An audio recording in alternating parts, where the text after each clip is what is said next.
Presidente Guillermo Lasso sufre un accidente en su pierna y fue operado esta tarde. Dejará su agenda oficial por varios días, informó la Secretaría General de Comunicación. La fiscal Diana Salazar compareció en la comisión ocasional que investiga casos de corrupción y deslindó responsabilidad institucional del archivo borrador, denunciado por un medio digital. Este viernes finalizó el año lectivo en la costa. Más de 1,5 millones de estudiantes tendrán vacaciones hasta abril, que inicia el nuevo periodo.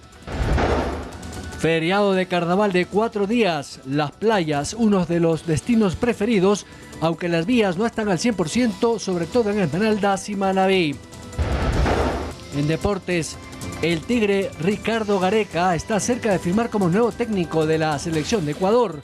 Un medio de comunicación argentino habló con el entrenador y deja entrever la cercanía contractual. En noticias del mundo, 41.000 fallecidos en Turquía y Siria tras 2 semanas del terremoto. Naciones Unidas ha pedido a la comunidad internacional $1.000 millones para la reconstrucción de ambos países. 1x3 de Banecuador para mejorar sus condiciones laborales. Este préstamo de carácter público beneficia a más de 300.000 personas en todo el país. En casi 2 años, Manabí ha recibido $80 millones en créditos de Banecuador. 25.000 familias manabitas el día de hoy pueden decir que vieron la luz al final del túnel. Pescadores manabitas son los nuevos beneficiarios del crédito de oportunidades, llamado 1x30, que otorga 30 años plazo y 1% de interés. Este gobierno ha sido democratizar el crédito. Antes, $100 millones servían para 1 o 2 beneficiarios de la banca pública. Y eso era un crimen para quienes como ustedes esperaban una oportunidad. El sector pesquero, uno de los motores de la economía, accederá a este beneficio económico para invertirlo en sus labores cotidianas. Una oportunidad para mejorar sus artes de pesca, mejorar sus embarcaciones, para completar el dinero para comprar o mejorar sus motores. Sus acreedores expresaron la satisfacción de obtener los préstamos, los cuales son sencillos de conseguir y están disponibles en las agencias de Banecuador de todo el país. Las personas que de pronto no han creído en el 1%, pero es una realidad. Que nos va a ayudar a reactivar, que nos va a ayudar a impulsar esta economía tan golpeada que la teníamos nosotros. En este evento debía participar el presidente Guillermo Lasso, pero suspendió su agenda por un accidente. Lautaro Andrade, Noticias 7. El presidente Guillermo Lasso se accidentó esta mañana. El jefe de Estado sufrió una caída que le ocasionó una fractura del peroné.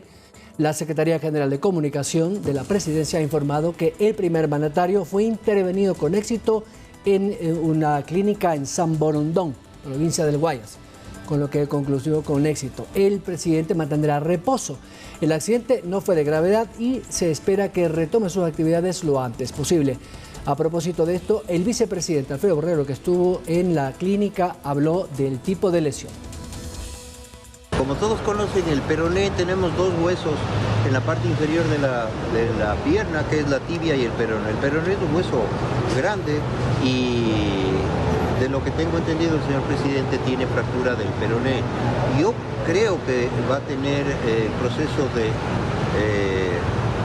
hasta que se fundan los 2 extremos de la fractura. Creo que le deben colocar algún tipo de placa, eso ya puede hablar con el médico tratante, pero el presidente es muy activo, entonces él va a querer estar inmediatamente trabajando. Y en ese tema, mucha atención. El ministro del Interior, Juan Zapata, en su cuenta de Twitter señaló que en los exteriores de la clínica Kennedy en Guayaquil, donde se encuentra internado el presidente Guillermo Lasso, se detectó la presencia de 5 sujetos en actitud sospechosa, por lo cual se realizó un registro corporal y se encontraron 4 armas en su poder. Además, se incautaron municiones, celulares, bolsos y radios de comunicación. Pero ayer el presidente visitó la unidad educativa Nicolás Infante, esto es en Quevedo, provincia de Los Ríos, una de las 10 previstas para la repotenciación en este año. La infraestructura no estaba en las mejores condiciones, por eso se remodeló casi por completo. Los estudiantes se refirieron a lo que llaman un nuevo colegio.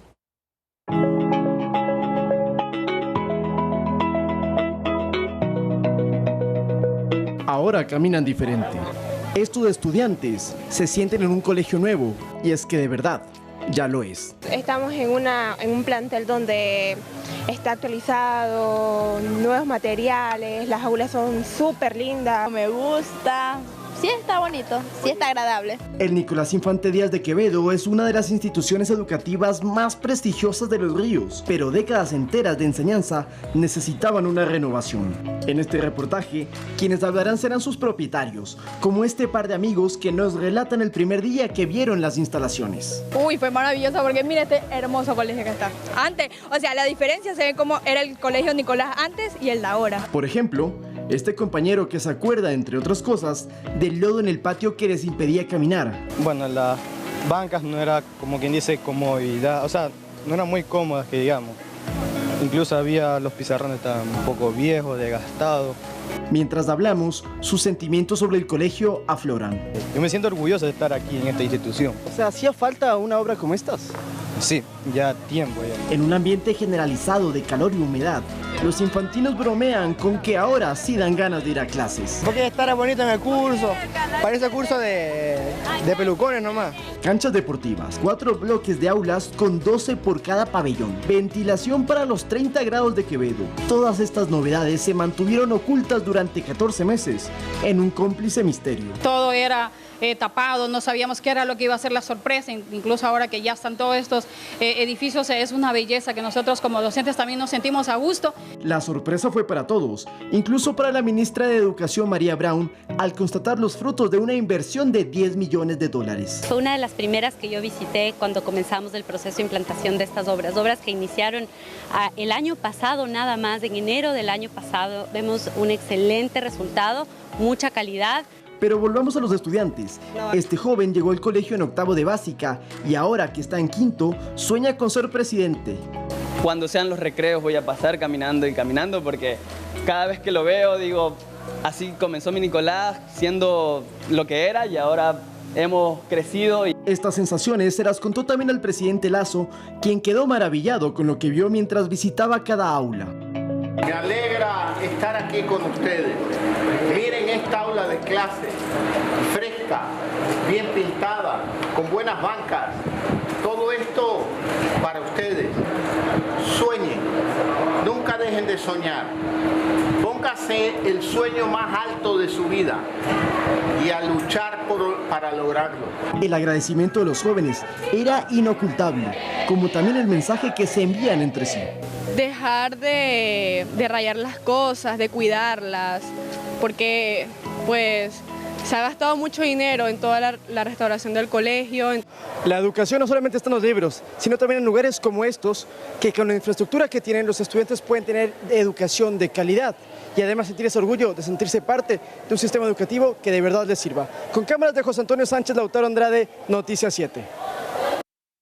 En otros temas, dentro de las comparecencias en la comisión ocasional que investiga el caso Encuentro, la fiscal Diana Salazar aclaró que un juez pudo consultar por la reapertura del informe de investigación que relaciona a Rubén Cherres con la mafia albanesa o negar la solicitud del archivo, ellos si encontraban méritos procesales que conlleven a la hipótesis de un delito.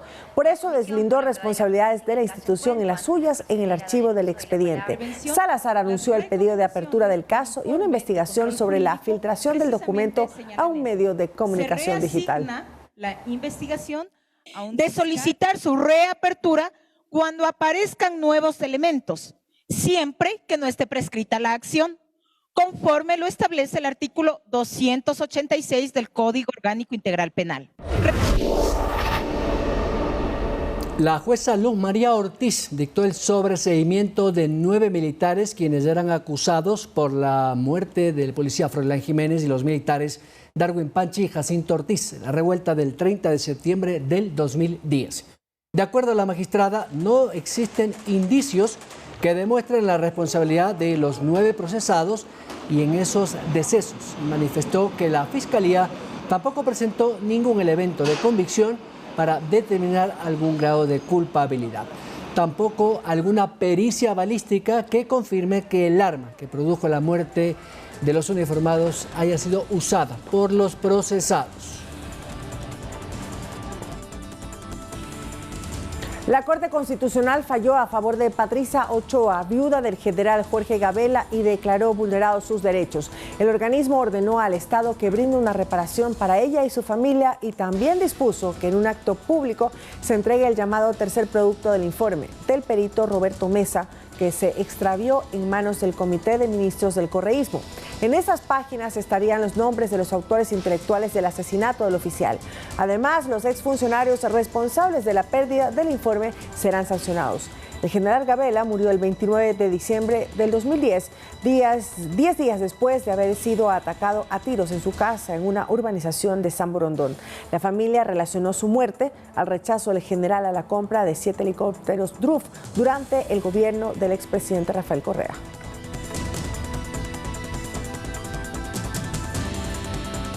El acuerdo comercial con China podría firmarse en abril, según comentó el presidente de la Cámara de Comercio ecuatoriano. China, luego de la publicación en el sitio web del Ministerio de Comercio Exterior de la nación asiática. La balanza comercial da cuenta de 13.000 millones de dólares de intercambio. Así lo comunicó el Ministerio de Fomento y Comercio de China en su portal web este 17 de febrero. Puntualizó que el TLC desempeñará un papel activo para facilitar el desarrollo continuo y estable y la diversificación del comercio con Ecuador. El presidente de la Cámara de Comercio de China, Gustavo Cáceres. La revisión jurídica, la revisión documental. Se está elaborando un documento, hay la parte en español, la parte en chino, y va a prevalecer una parte en inglés. Hay la probabilidad muy alta de que el presidente Lasso visite China para poder llevar a cabo esta firma. Tentativamente esto sería a inicios del segundo trimestre, ahora en el mes de abril, creía yo que es lo más probable que se dé. El acuerdo, una vez firmado, dice, también convertirá al Ecuador en un cuarto país latinoamericano en tener un tratado de libre comercio con China, después de Chile, Costa Rica y Perú. Los observadores esperan que el acuerdo influya en el pensamiento de otros países latinoamericanos. Más del 99% de la oferta actual de Ecuador, de oferta exportable, va a ingresar de forma inmediata una vez que entra en vigencia con arancel cero. Tenemos una balanza comercial que este año 2022 superó el intercambio en los 10.000 millones de dólares. La aduana china dice que superó los 13.000 millones de dólares incluso. En el 2022, el volumen de comercio bilateral entre China y Ecuador alcanzó un récord de 13.000 millones de dólares, un 20% más que el año anterior, según mostraron los datos el Ministerio de Fomento y Comercio de China, que sigue siendo el primer socio comercial de Ecuador. Byron Galarza, Noticias 7.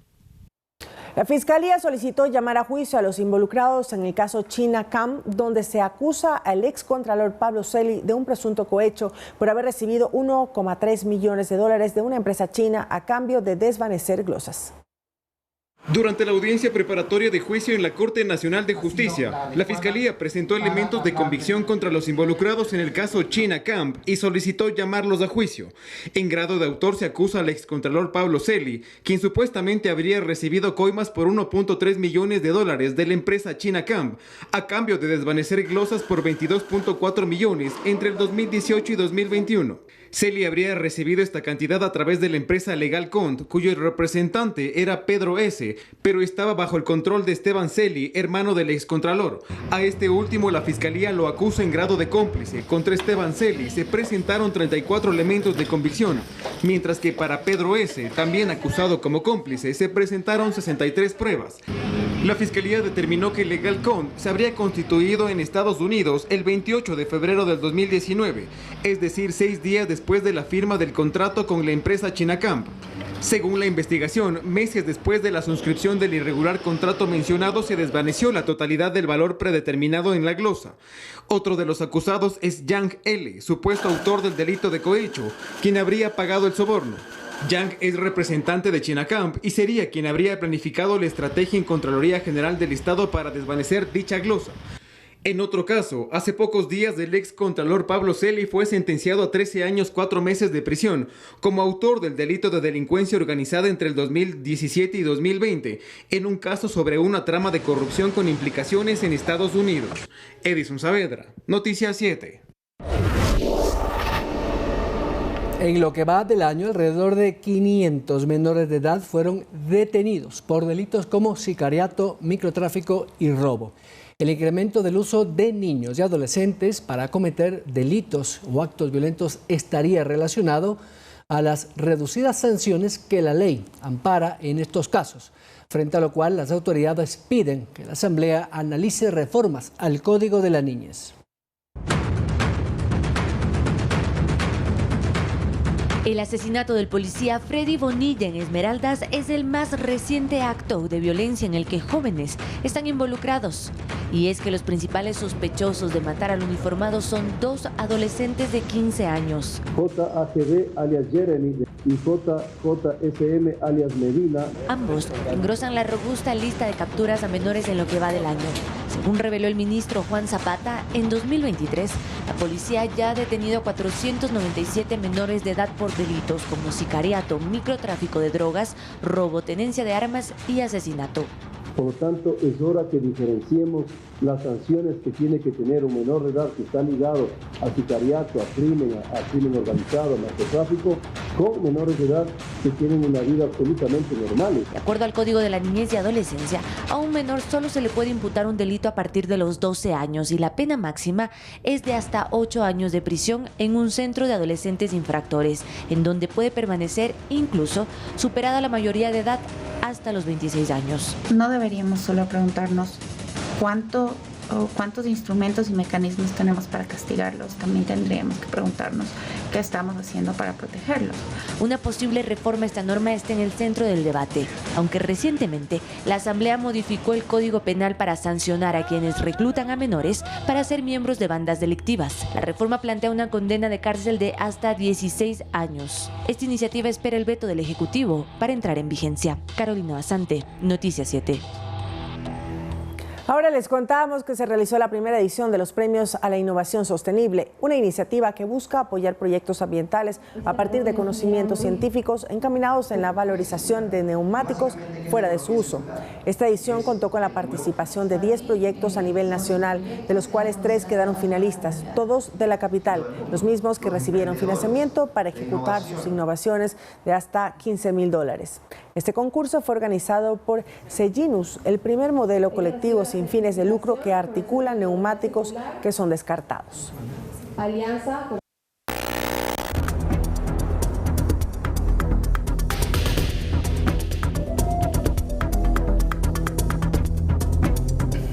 Ahora vamos a dar paso al informe de Ángel Sierra, un colega de Servitv de Panamá, quien nos da detalles de los accidentes y las acciones que han ocurrido con los migrantes ecuatorianos que fueron precisamente en ese viaje fatal allá en Panamá. Adelante, Ángel.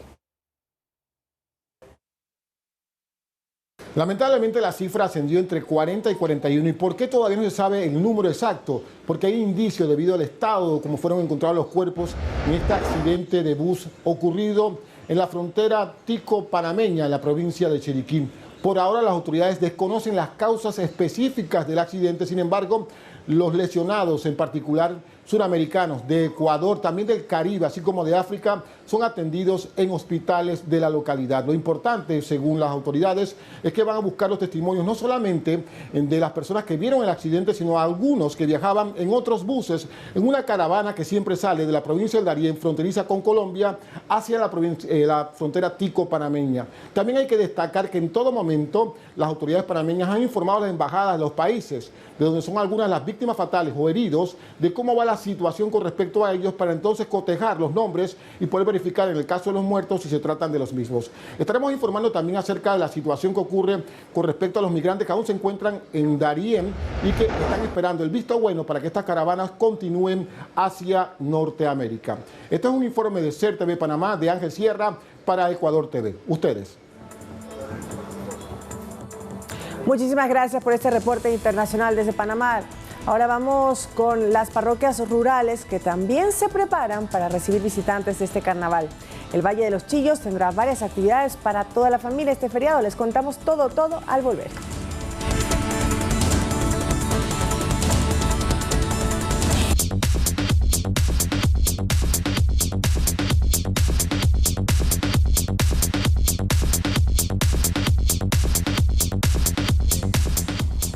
Amigos televidentes, un gusto acompañarlos. En pocos minutos estamos con información deportiva, como siempre, junto a ustedes en Deportes 7. Hay mucho que revisar y sobre todo recordar, porque Michael Jordan, el gran astro del básquetbol mundial, cumple 60 años. Seguramente algunos están de acuerdo conmigo, ¿no? El mejor de la historia. Más allá de lo que ha conseguido LeBron, es el mejor de la historia. Eso y mucho más en pocos minutos.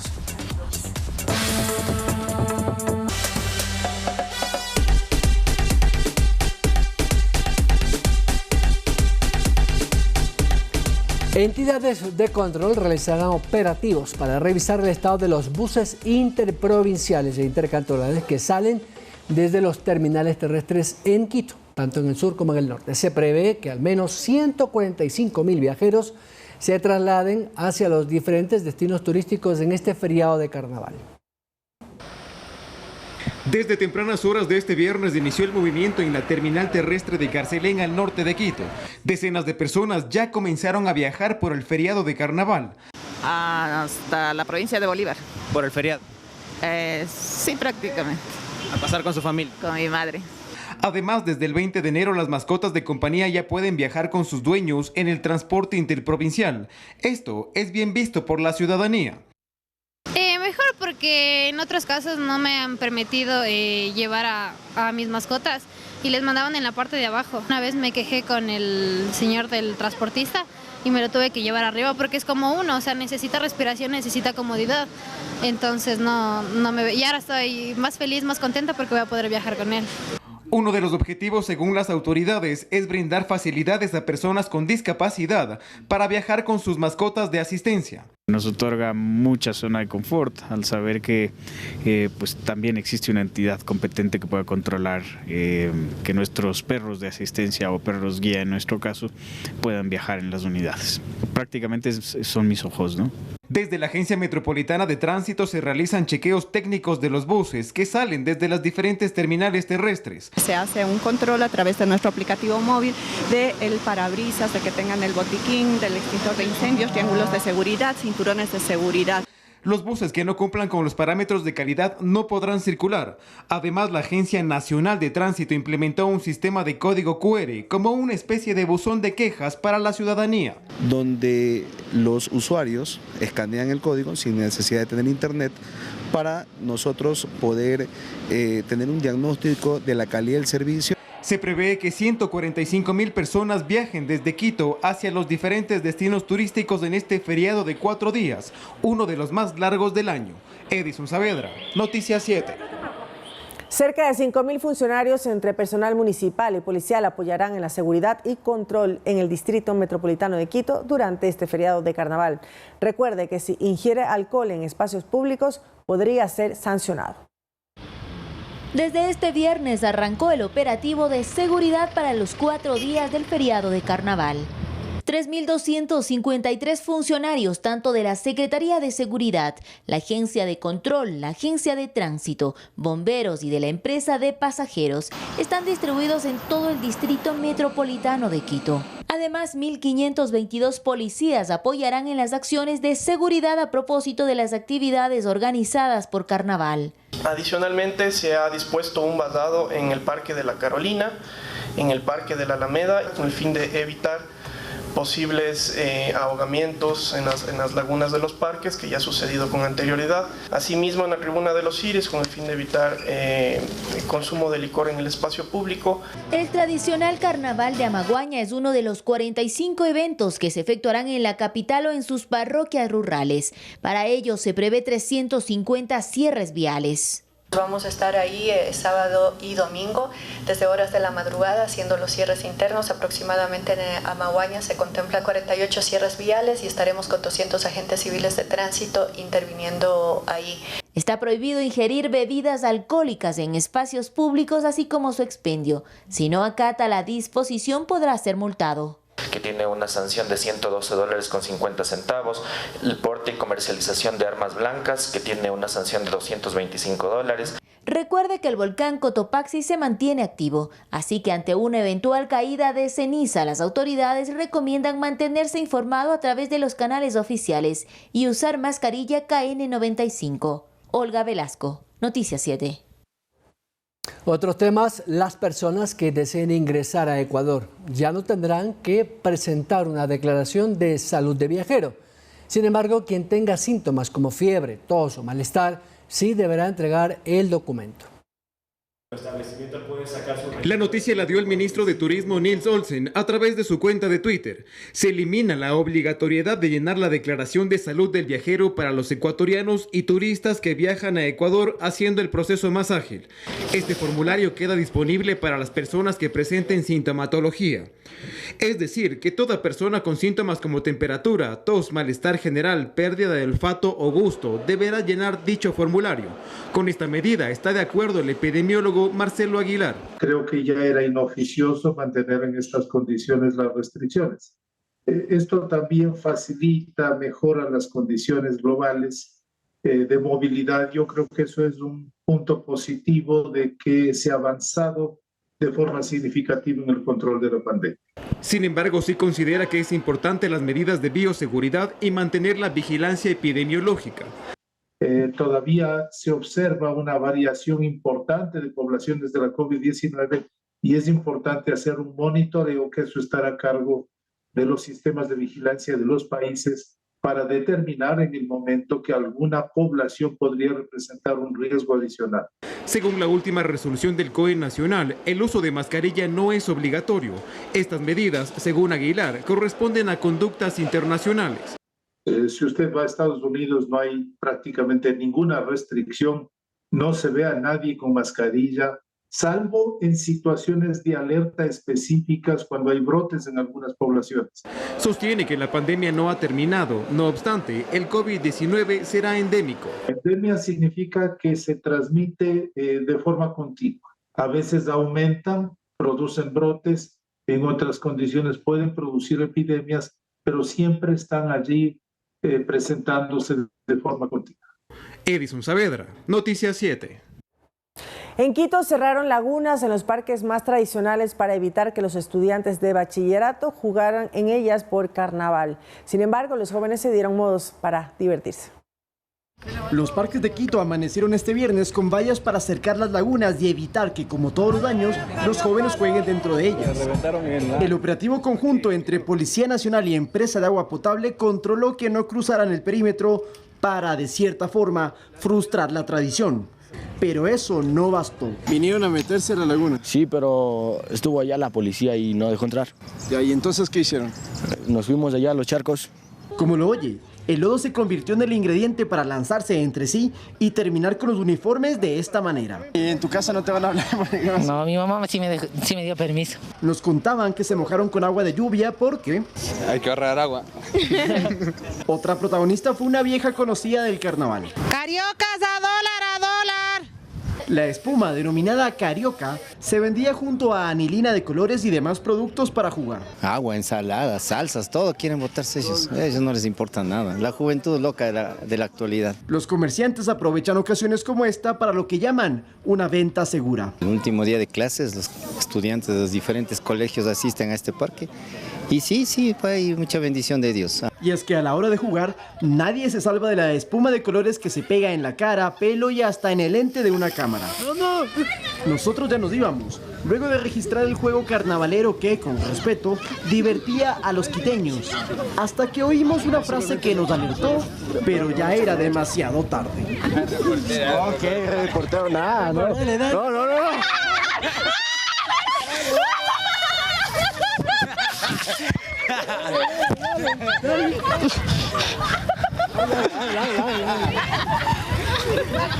Con cámaras de Giovanni Murillo, Lautaro Andrade, Noticias 7. Muy bien, Lautaro, disfrutando del carnaval. Si usted va a viajar o salir de las vías habilitadas, ponga atención en la siguiente nota de Andrea Orbe, porque nos va a contar cómo está el estado actual del eje vial central, sobre todo de la sierra a la costa. El Ministerio de Obras Públicas ha detallado las vías por las que no se podrá circular durante este feriado o algunas otras que están parcialmente habilitadas. Recorramos algunas provincias. En Imbabura, la vía Otavalo-Selva Alegre en el kilómetro 26.8 en el sector Inguincho se encuentra parcialmente habilitada. En Chimborazo, La Alausí-Huigra El Triunfo está con restricción. Por otro lado, la vía Guamote-Alausí se encuentra parcialmente habilitada. En Esmeraldas, la vía Esmeraldas-Quinindé, kilómetro 60, el recinto Achiote, tiene un paso controlado. Asimismo, el Vergel en el kilómetro 67. Ya en la provincia de Cotopaxi, la vía Latacunga-La Maná en el kilómetro 56 y en el 120 la vía se encuentra parcialmente habilitada. En el Napo, la vía Archidona-Yede-Narupa, el sector Hondachi, tiene un carril habilitado. El puente sobre el río Tena, vía Tena-Puyo, además de la Yede Baeza, Yede Narupa, kilómetro 45, y la Yede Baeza, El Chaco, se encuentran parcialmente habilitadas. En Manabí, según el Ministerio de Transporte, la Yede Bahía en el kilómetro 8 hasta el kilómetro 20 en Tosagua, la Margarita, tiene una restricción de circulación. La vía Calceta-Tosagua en el sector La Pitahaya está parcialmente habilitada. La vía Portoviejo-Santa Ana, sector Puente Lodana, tiene habilitado 2 carriles. La vía Montecristi-Jipijapa-La Cadena tiene medio carril de vía habilitada. Ya en la provincia de Bolívar, Guaranda-Balsapamba en el kilómetro 27 y en Chillanes-Bucay, kilómetro 53, hay trabajos en la vía. En la provincia de La Suay, en la vía Paute-Cuenca-Gualaceo, Girón-Pasaje, tiene deslizamiento de tierra. La provincia de Morona-Santiago, en cambio, la vía Méndez-Morona-San Juan Bosco-Gualaquiza en el kilómetro 7, está parcialmente habilitada. Asimismo, la Gualaquiza-Zig-Zig. En Cañar, la vía Huigra-Piedrero, sector Cutuguay, tiene trabajos en la vía. Para más información, usted puede ingresar a las redes sociales del Ministerio de Transporte y Obras Públicas. Andrea Orbe, Noticias 7. Y mucha atención, el Instituto Nacional de Meteorología e Hidrología, INAMI, indicó que en el Callejón Interandino se observan lluvias con tormenta, aunque esperan que disminuya su intensidad en estos días. Para el feriado se prevé lluvias de muy alta intensidad en el norte de Guayas, Los Ríos y Manabí, así como en la parte alta de El Oro. En el resto del país también pronostican lluvias, pero moderadas. Y las parroquias rurales también se preparan para recibir visitantes en este carnaval. Es el caso del Valle de los Chillos, aquí muy cerca de Quito, que tendrá algunas actividades para la diversión de toda la familia. Si se queda en la capital este feriado, pero desea salir de la rutina, a pocos minutos por la autopista General Rumiñahui se puede llegar al Valle de los Chillos, donde la gastronomía, la cultura y el arte serán los protagonistas en este carnaval. Por ejemplo, puede disfrutar del gran corso de flores y serpentinas en Amaguaña. El carnaval de Amaguaña es uno también de los más importantes, como así lo son de Guaranda y es de Ambato también. Y este carnaval es ya tiene una declaratoria mediante una resolución municipal como patrimonio inmaterial. Pero si lo suyo es mojarse y jugar, puede disfrutar de un show de DJs y cañón de espuma. Este evento se llama Festival Espuma y Colores y va a estar en la Plaza de las Ritualidades. La comida es uno de los protagonistas y el hornado es el más popular. Sin embargo, existen muchos lugares que han innovado en su sazón y se han sumergido en la cocina fusión. Por ejemplo, Restaurante Isa, que es de un joven que fusiona diferentes técnicas y sabores. Y pues un ejemplo te podría decir, tenemos un cerdo que es crocante, es netamente un cerdo crocante con salsa de soya, reducción de panela también, tiene un sabor asiático y lo acompañamos con unas patatas bravas que son una receta tradicional española. Mayoría de los platos manejamos de esa forma, mezclamos, hacemos mixturas, se podría decir que es una cocina de autor y con un mestizaje profundo, la verdad. Por el sector del Triángulo, para los más populares, existen cevichochos con un sinnúmero de combinaciones, como con fritada. La idea de la casa es en sí un Mr. Chocho de fritada. También estamos ahorita agregándole un Mr. Chocho de lo que es concha. Es algo innovador que recién estamos impulsando nosotros. Somos pioneros en lo que son cevichochos. Entonces ahorita estamos también agregándole lo que es calamar a la especialidad de la casa. Así que amigos, si no sale de la ciudad pero desea explorar nuevos lugares en los valles y las parroquias rurales, son una gran opción para disfrutarlos en familia. Manuela Bedón, Noticias 7. La fiesta del carnaval también se vive en Cayambe. La alcaldía de la ciudad ha preparado una variada agenda del 18 al 20 de febrero. Entre las actividades previstas están la Expoferia de Emprendimientos Cayambe a puertas abiertas.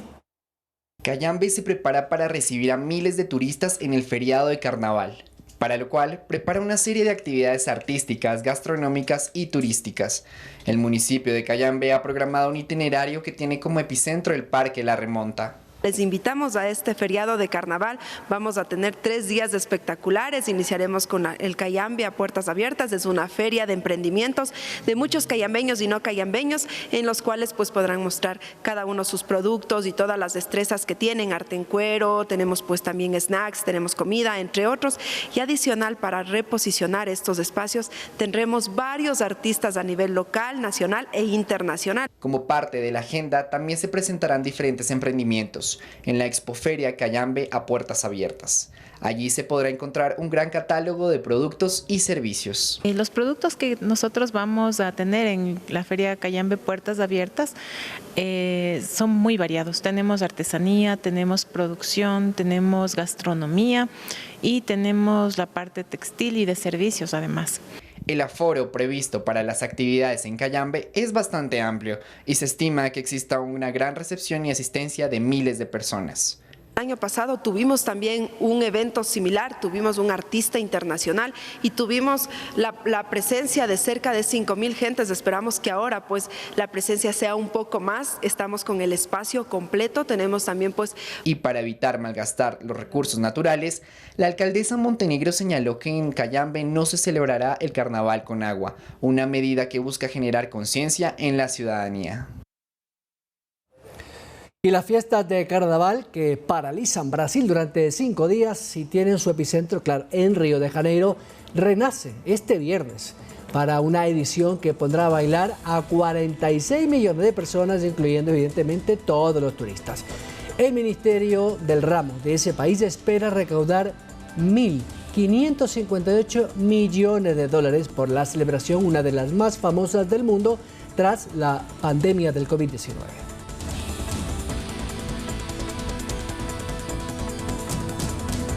Michael Jordan cumple 60 años de edad, una figura tan mediática en su época que hoy es una de las marcas deportivas más poderosas del mundo, que persistirá en el gusto de la gente, incluso cuando el propio Michael deje esta vida. Al volver, esto y más.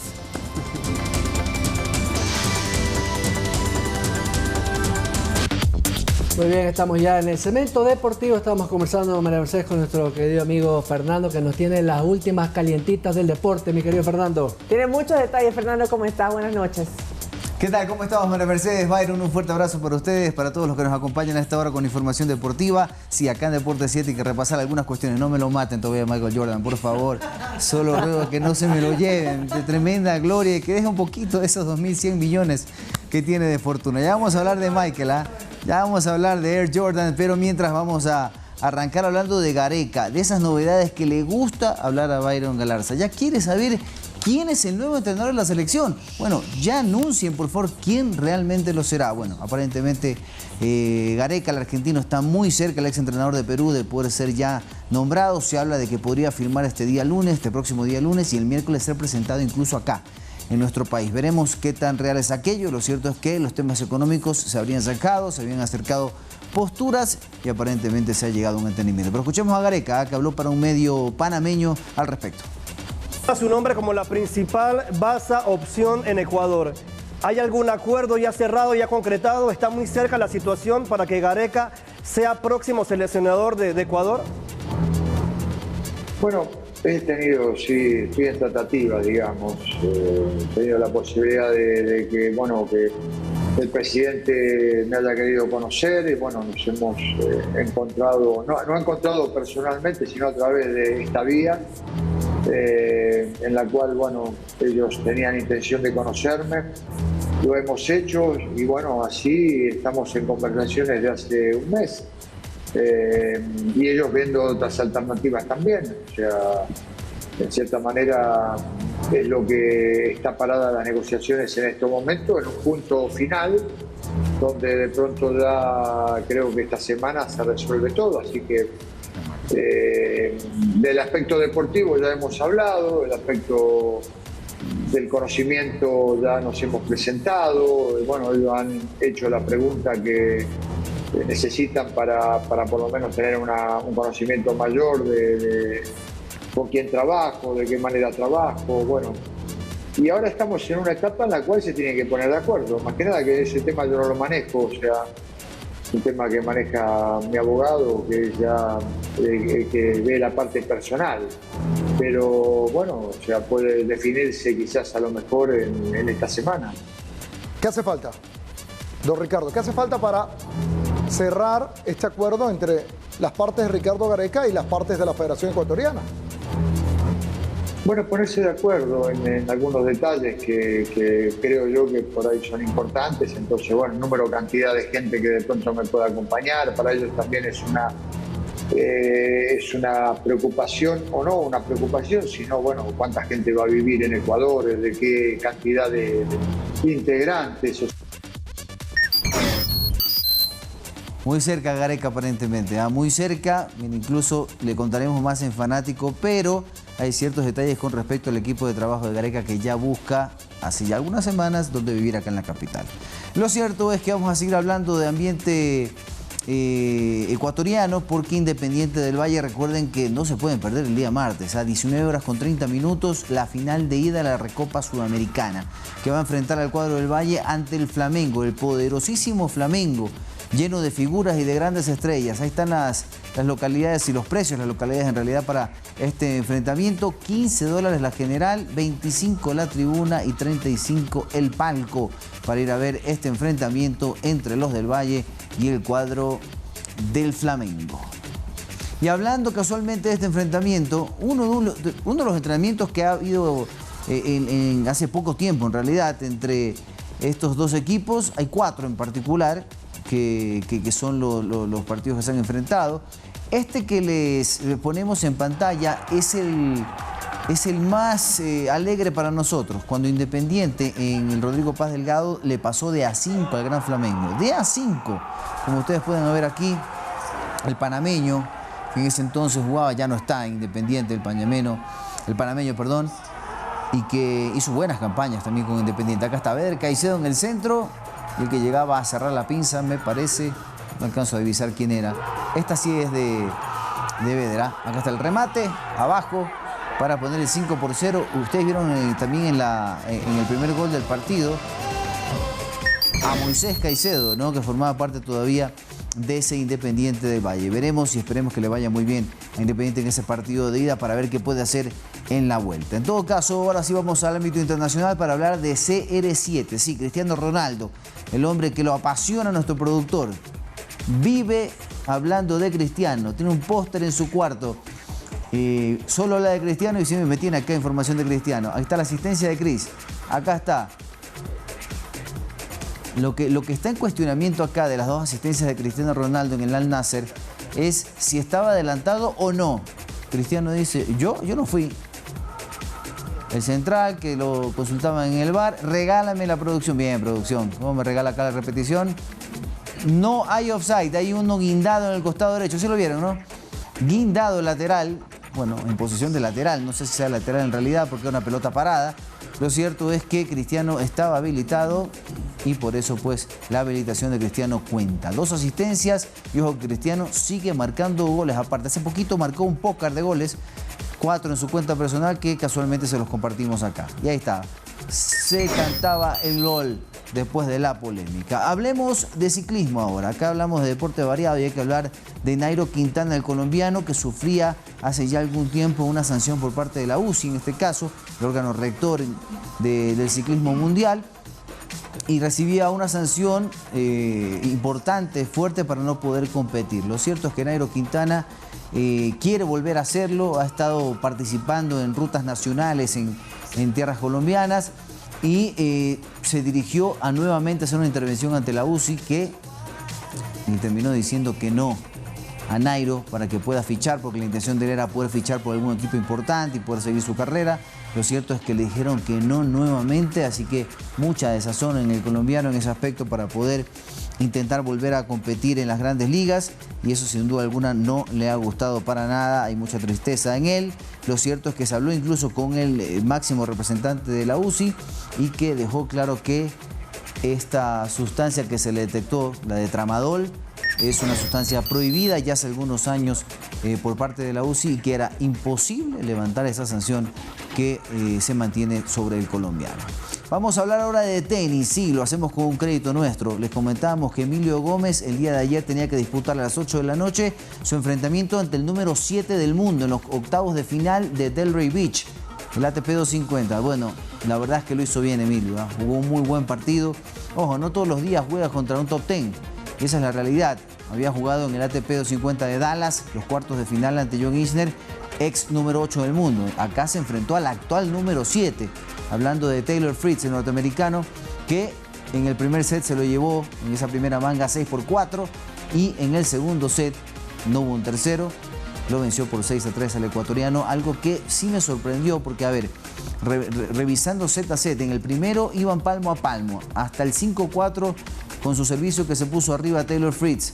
Emilio servía, lo ganaba 30-0 y se le escapa y lo termina perdiendo, lo quiebran y pierde 6-4. En el segundo set lo ganaba 3-1. Estaba arriba 3-1, pero esto del tenis con los niveles y sobre todo jugando con un top 10 no necesariamente habla de que no tengas la fortaleza mental o tenística para poder sostenerlo, sino que el rival también exige y mucho. Emilio hace rato que no que queríamos que esté compitiendo y que no lo podía hacer compitiendo con este tipo de grandes jugadores, y nos damos cuenta que Emilio, cuando tiene la oportunidad, está a la altura, lo ha demostrado también en Copa Davis y desgraciadamente en este caso terminó eliminado 6-4, 6-3 ante Taylor Fritz, actual número 7 del mundo, repito, en el ATP, en el ranking, perdón, del ATP. Vamos ahora a hablar de básquet y ahora sí hablamos de Michael Jordan. ¿Cómo no hablar del mejor jugador de todos los tiempos? Es verdad que en el tema de la cantidad de puntos anotados ya pasó a todos en realidad. LeBron James, pero estoy seguro que uno ve estas imágenes de Michael Jordan, lo que generó en el básquet, el cambio que terminó motivando, y aparte comercialmente lo que hizo, una fortuna de $2.100 millones, una locura realmente, entre algunas de sus inversiones. Por ejemplo, figuran en el básquetbol los Charlotte Hornets, también en el mundo de los deportes americanos también aparece los Miami Marlins, en el caso del béisbol. Así que, bueno, hay muchas inversiones millonarias, pero sin duda alguna sus zapatos que se visten a nivel mundial es el gran producto que en su momento sacó la marca del Visto para poder hacer con Michael Jordan toda la fortuna que hizo y todo lo que giró alrededor de su figura comercial. De mi parte, compañeros, les cuento que es todo en los deportes. Los dejo con la parte final del noticiero. Excelente feriado, Fernando, y no, para nada fue mi intención matarlo a Michael Jordan. Larga vida al deportista. Por favor. Que pases muy bien. Nos vamos a ir a un corte, a una pausa, y al regresar tenemos noticias internacionales para todos ustedes, el balance. El balance de víctimas del terremoto de Turquía y Siria superó los 41.000 muertos, mientras que las Naciones Unidas solicitó $1.000 millones para afrontar la creciente crisis humanitaria en dichos países. Las víctimas por el terremoto en Turquía y Siria ya suman más de 41.000, según cifras oficiales. Funcionarios y médicos calculan que más de 38.000 personas han muerto en Turquía y unas 3.000 en Siria desde el sismo del 6 de febrero. La esperanza de encontrar sobrevivientes se ha desvanecido ampliamente. Turquía suspendió las operaciones de rescate en algunas regiones y el gobierno de Siria ha hecho lo mismo en áreas bajo su control. Sin embargo, en algunas zonas aún no se dan por vencidos. Gracias a ese esfuerzo, un niño de 12 años logró ser rescatado de los escombros de una edificación en la provincia de Hatay, en Turquía, tras pasar más de 260 horas atrapado entre las ruinas. Los equipos de rescate se han desplazado a la zona con la esperanza de encontrar aún más sobrevivientes, para lo cual se utilizan cámaras térmicas y dispositivos de escucha de sonido. Mientras que muchas personas en las zonas afectadas enfrentan una emergencia paralela, conforme tratan de recoger sus pertenencias, en medio del frío extremo, sin comida, agua o sanitarios, aumentando las posibilidades de que el desastre escale por enfermedades. La ONU solicitó fondos por $1.000 millones, cifra que permitiría ayudar por un periodo de tan solo 3 meses a más de 5 millones de personas en áreas como seguridad alimentaria, protección, educación, agua y refugio. Antonio Antonio Guterres instó a la comunidad internacional a intensificar y financiar completamente la respuesta a uno de los mayores desastres naturales de nuestro tiempo. Según Ankara, más de 9 millones de personas en Turquía se han visto directamente afectadas por el desastre, en tanto que la Cruz Roja triplicó su solicitud de fondo de emergencias a más de 700 millones de dólares. El terremoto, ocurrido en una de las mayores zonas de actividad sísmica, azotó áreas altamente pobladas mientras la gente dormía en casas que no estaban construidas para soportar las poderosas vibraciones del suelo. Cientos de miles de personas no tienen acceso a refugios, alimentos, agua, calentadores y atención médica en un contexto de temperaturas bajo cero. Además, unos 47.000 edificios han sido destruidos o dañados en Turquía, lo que obligó a miles a ser alojados en refugios temporales. La situación en el noreste de Siria, que está en poder de los rebeldes, es particularmente difícil, pues la ayuda tarda en llegar a esa región devastada por años de conflicto. Y en Bulgaria, 18 migrantes muertos fueron hallados dentro de un camión abandonado en la capital Sofía. La policía local apunta a que los decesos se habrían producido por asfixia, pues el vehículo viajaban 40 personas en precarias condiciones. Al menos 18 migrantes murieron asfixiados en un camión abandonado a unos 20 kilómetros de Sofía, la capital de Bulgaria. Entre los fallecidos figura un niño de 7 años. La policía local encontró en el interior del vehículo a más de 40 migrantes irregulares en total. Los sobrevivientes fueron trasladados a centros médicos, en donde 14 ingresaron en estado crítico. El Ministerio del Interior de Bulgaria informó que los decesos se produjeron debido a la condición de encierro en un compartimiento falso bajo una carga de madera. Según la radio pública BNR, todos los migrantes son hombres afganos de entre 15 y 25 años. Hasta el momento, el cuerpo policial está buscando al conductor del camión. Esta tragedia recuerda al hallazgo en 2019 de 39 vietnamitas muertos en un camión frigorífico cerca de Londres. En los últimos años se han registrado varios incidentes similares pero menos mortales, como en Croacia, Irlanda, Italia y Países Bajos, debido a la gran ola migratoria árabe y africana a Europa. Muy bien, María Mercedes, nos vamos, pero la recomendación para todos nuestros televidentes y quienes nos escuchan y nos siguen a través de Pública FM, cuidado, disfrutar bien el carnaval y las festividades, pero eso sí, cuidado con los accidentes, sobre todo con el mal clima que va a haber en carretera. La recomendación es que jueguen carnaval con los suyos, con sus familiares, con sus más íntimos amigos y no con el público en general, porque se pueden generar accidentes. Sí, sobre todo que a veces hay muchas personas que no les gusta